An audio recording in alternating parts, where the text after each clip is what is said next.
What important questions should I ask my doctor about MDS genetic mutation testing, Dr. Bejar? This is a very frequent question we have.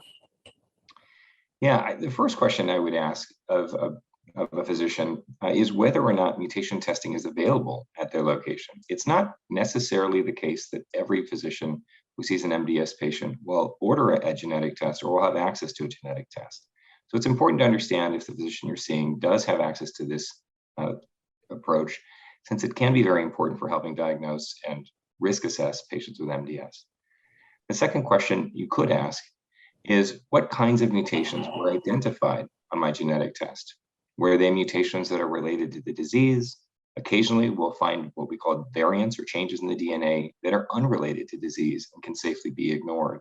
And finally, you could ask whether there were any mutations that were present when the patient or I was born. So these are mutations that might confer an increased risk of MDS and might have implications for other family members if they were present. As I mentioned earlier, they're not terribly common, present in about 10 or 15% of individuals. And finally, if there is a repeat test performed, I would ask the physician if there have been any changes. Are there new mutations that have been acquired, perhaps after treatment? Or are there new mutations that change the risk assessment that may suggest either a worse prognosis or a better prognosis? So these are some of the important questions that I can think of you should ask your physician about genetic testing.